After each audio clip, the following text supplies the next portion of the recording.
Hi, I go by Suki. I'm a Voltaic Grandmaster and I love the art and science of improvement.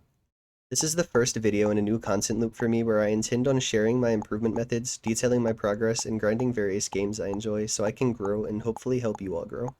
I've spent over 900 hours aim training on and off, so I've had some time to work out how to improve. Whether you're one of the many people new to aim training or you've already begun your journey, I'm confident this video can give you a useful tool to add to your skill set. I utilize an approach based on VT Maddie's score threshold approach. I initially took interest in this approach because of the emphasis on performing consistently at a high level as opposed to just hitting high scores and moving on. His video will be linked in the description. Please go watch it if you'd like. It is very helpful and helped me become the aimer that I am today. Step 1 is deciding what you're training. There are multiple ways to do this. I've chosen a group of scenarios that cover all fundamental areas. I've chosen a group of scenarios that fit one Voltaic subcategory. I've chosen a group of scenarios that improve one skill in any given game, and before I was able to effectively create playlists myself, I would use playlists from others, such as the DCC playlist from Maddie's Discord server. That's a long-winded way of saying this is a very customizable method for training with many opportunities and variations. In each playlist, I typically have 5 to 12 scenarios each with a single repetition. The middle to lower end of that range is preferred, with playlists on the higher end of the range having the potential to go on for a long time if it takes you a while to hit the thresholds.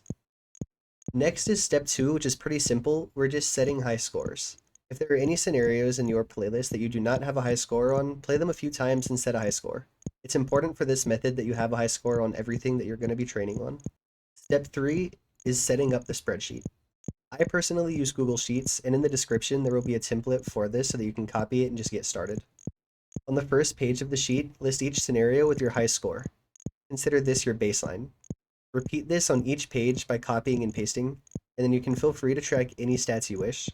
I track my sensitivity per scenario, my starting score, my starting percentile, and my starting accuracy, as well as what I observe to be my biggest weak points in each scenario, on top of the things that must be tracked. The things that must be tracked are the scenario names, threshold, and score for each successful repetition. Finally, we're going to be moving on to step 4, which is how and why. First, we'll tackle how. Take the high score for each scenario and multiply it by 0.9. The number you get is 90% of your high score. You're going to list this as the threshold for that scenario and do it with each one. Once you start playing the playlist, you're going to aim for this threshold. There are some rules here.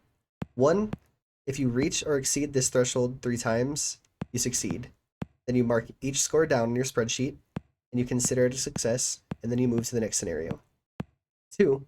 If at any point you hit a new high score, mark it on your spreadsheet and highlight the score in green. Consider this a success. Move to the next scenario, even if 3 repetitions are not done. This is optional, but I do it to reward myself for succeeding. But again, this one is your choice. And 3. Do not spend more than 15 minutes on any given scenario. I use the in-game timer to track this. If you hit 15 minutes and haven't succeeded, consider it a fail and highlight in red on the spreadsheet and then move to the next scenario.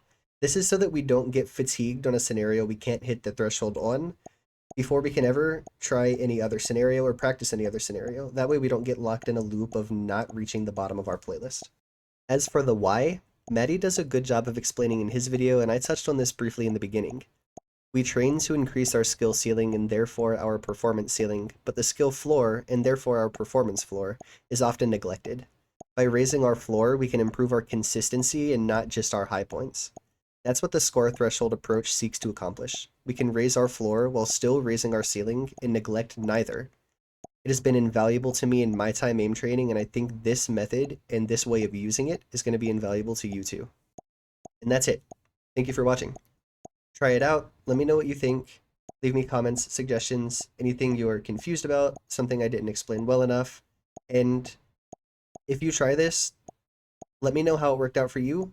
I hope that you see the same success with it that I do.